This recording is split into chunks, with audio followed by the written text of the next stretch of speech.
serious Redditors who were the final people to see a missing person. Have they been found? And how has their disappearance affected you? Yes, he was found. Back in high school, a guy I knew disappeared, and the cops interviewed my friends and I. Apparently a note was found on his bed that read, "Give us $1,000 or you'll never see your son again," and that's all it said. No contacts or drop-off location or anything. They found the guy 3 days later walking around the mall. He had been hiding behind an Albertson dumpster the entire time and got bored when he decided to walk around a nearby mall. Idiot. Edit. Yes, he faked the note. He even did it in the style of cutting out letters from a newspaper and gluing them to form the sentences. When I was in my early 20s, I was friends with a group of brothers, one of whom was one of my girlfriend's roommates. On New Year's Eve they threw a party at their apartment. The next morning I was taking the train home and happened to end up on the train with the youngest brother. He was acting normal, but I remember saying to him, "See you later," when getting off the train, and him smirking and saying, "Yeah, a few." Days later, one of the brothers says they haven't heard from him since the party. I told him about the train interaction, and it turned out I was the last person to have seen him. No one else had seen him since the party, including his roommates. They eventually found a note in his apartment that read something like, "I'm fine, but don't try to find me." Several weeks go by with no word from the younger brother. I'm cooking dinner with my girlfriend, and there's a knock on the door. Guess who shows up but the missing brother? He had run away to the Dominican Republic without telling anyone to see what life was like there, ran out of money, and returned. Last person to see him before he disappeared. First person to see him when he returned. Removed. I don't know if I was the last person to see her alive, but one of the last. Lori Hacking and her husband, Mark Douglas Hacking, https://murderpedia.org/mail.h/h/hackingmark.htm, came into my cell phone store 2 days before she found out about how he had lied to her about pretty much everything in his life, and he killed her and their unborn child. They were both awesome people. She was happy and bubbly, and he was a really nice guy and amp. #X200B. I came in from the weekend and there was a missing poster on our store door for Lori. It was really weird seeing that she was missing after just selling them cell phones and a plan. I reached out to the number and told them that her and Mark had been into the store 2 days before she went missing. I had to meet with the local police and an FBI agent. They had to look at the paperwork we had done, the video for the store, and interview all of the employees. The weirdest thing is that Mark came into the store after killing her and asked me a question about their cell phone plan. After killing his wife and dumping her body way back in the early 90s, I was traveling, spent a year traveling around the world, and at the time I was working in a youth hostel in Greece, on Santorini. I had talked about traveling together with a friend from home, but we ended up doing our own trips. Well, 6 months into the trip I meet up with him in Santorini. We hang out for like a week, and he's continuing on eastward, and I was going west. Like 2 days later his flight crashed in the Himalayas near Nepal. All 200 plus people on board died. I wasn't the last person to see him, but was the last person from our home who did. After it happened, I wrote a long letter to his parents and family telling them about our week together on Santorini, and sent some pictures of us. These would be the last pictures his family had of him. The parents were too hurt to acknowledge my letter. I understand, but his sister wrote me and thanked me. That was 28 years ago. I'm pretty sure this will get lost in the comments, but I know I was the last person to see my uncle alive. He was a hotshot driver, so he would deliver oil field parts across states at a moment's notice.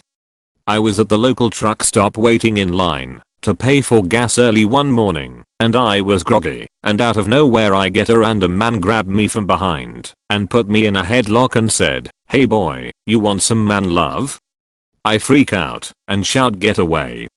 And I turn around and see my uncle laughing his ass off. That's how he always was, and it was great seeing him that way. He was always joking around. He was on his way to Pennsylvania and pulled over for a quick nap, and he just never woke up. He was missing for a week or so before they found his body. He was only like 3 hours away from home. It was really sad because of how sudden it was, and he was only 45. One of my best friends found out his wife was cheating on him. He went ballistic, grabbed his gun, and took off to parts unknown. Both the police and I went looking for him for several hours, but couldn't find him. Eventually, he texted me saying he loved me and where we could find his body. Which we did. I was the last person he ever spoke to in life. Next year will be the 10th anniversary of his death, and while admittedly I don't think about him every single day, I do think about him and that horrible day a few times each month. Worse, I live in a rural area where lots of people have the same build and wear much of the same clothing he did, so I will occasionally see close doppelgangers of him walking around and it never fails to flood me with emotion. My friend also ruined Across the Universe by the Beatles. He and I were big fans of the group and that was his favorite song of theirs, so it got played a lot at his viewing. Now, I can't listen to it. The last time I happened to be watching a movie that featured the song, I started crying without even realizing I'd started. Back in junior year of high school for me, I knew a guy who was in his senior year and I knew him because we worked together at a school job we did. While working we were talking, and he was telling me about how he's gonna go hang out with his friends after work etc. Didn't think much of it. Next day it's reported that he was killed in a drive-by shooting. This was 2 weeks before he graduated high school. I was the last person who had talked to him before he got into his car to drive to wherever he went. Not only myself, my school and especially his close friends became devastated, and following was the proper things such as a funeral and such. During graduation ceremony his name was announced and everyone was asked for a moment of silence as his father walked down the aisle in his position. Truly saddening. It's been 2 years almost now, and his Instagram and other social media are still up. I occasionally pull it up from time to time to look at it. Miss you, bud. My childhood best friend is currently missing since August 30th. I live in a different state now, but my last text to him was about classic WoW and playing it together. I still don't know how it's affecting me, but I miss him so much.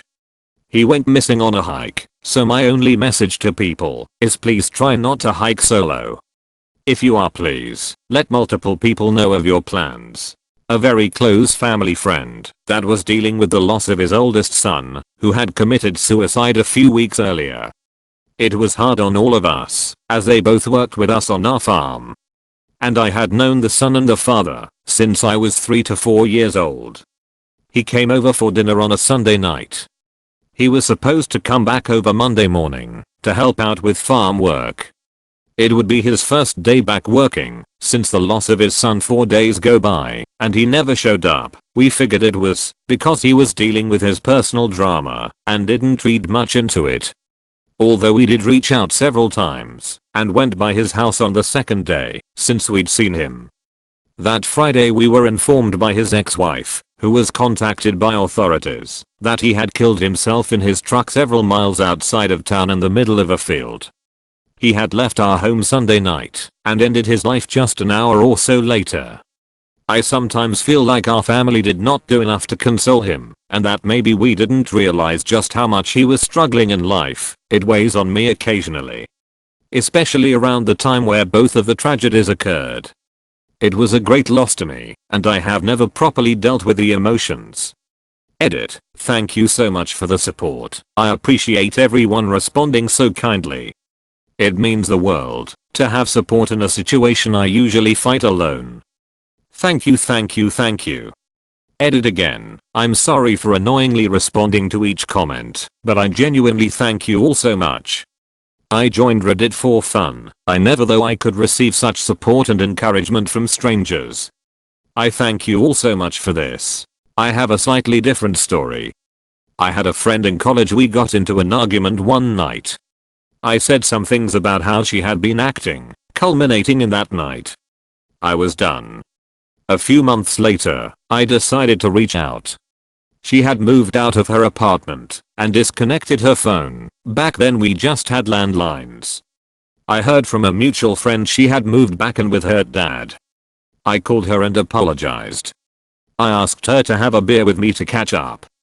She told me she had stopped drinking, so we met for coffee instead. The argument had really affected her. She decided to do better. She quit drinking, moved home and re-enrolled. I told her I was proud of her and asked if everything was cool at home. Her dad had a history of abuse.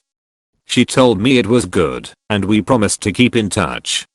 I woke up to the police knocking on my apartment door. They found her body a few blocks from her dad's house. I was the second to last person to see her alive. They questioned me. Her car was in her father's driveway. That son of a bitch beat her to death and dumped her body like trash. The police were unable to arrest him right away, and he died in the parking lot of a local bar a week later.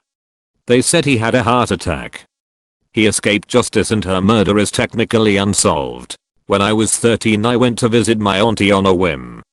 She lived down the hill and we were extremely close. I was late for dinner and I knew my mum would be mad, but when I walked past my auntie something was screaming at me to go inside. My auntie kept saying she was so happy to see me and was dressed up like she was going on a date or something. Which I found strange because she was only hanging round at home. We chatted for a bit and was saying some very odd things. Tell such and such this, tell so and so I love them. She told me to take whatever I wanted from her house and her pantry and fridge were completely emptied out, which I thought was weird. The whole thing made my hair stand up, but I was just a kid and didn't understand what was going on. When I eventually left to go home she teared up, gave me a big hug, said she loved me and was so glad I came by. The next day no one in the family could reach her. The curtains were all pulled at her house and the phone line was cut. After eventually breaking in, my grandma discovered she had hung herself in the closet. Everyone in the family wondered why she didn't leave a note. After 3 years of repressing that memory it resurfaced and I realized that I was the note. Fucked me up for a long time. There was the daughter of my mom's friend. She has a mental disorder. I don't know much about her other than that she's 20 plus, but because of her disorder she's like a kid. So she was missing the day after her and her mom visited us. After 3 days of search messages and police looking for her, news came. She was in Turkey and got married. We live in the Netherlands, so yeah. Quite impressive to pull that one off. Turkish and Dutch police are investigating if she was tricked or did this willingly, cause there's a lot of unclear things. I was one of the last people to see a kid who lived across the street before she was kidnapped. Our neighbors across the street were raising their grandchild because their kid's parent was on drugs. The kid was about 6 to 8 years younger than me, and I used to babysit her sometimes, and she would come over and play with me and my siblings. When I was around 14 and she was around 8, several men broke into the house and kidnapped her. I had babysat her the night before, and I can't remember if she was home alone or if one of the grandparents was there. The police found her about 10 to 12 days later. Her mother owed a lot of money for drugs, and so some of the drug dealers tracked down her kid and kidnapped her to try to get the mother to pay them. I never learned the details of what happened while she was kidnapped, and she has gotten therapy and is now married with kids. Edit, she's doing very well and has a happy life. Sorry everyone, I didn't phrase things well.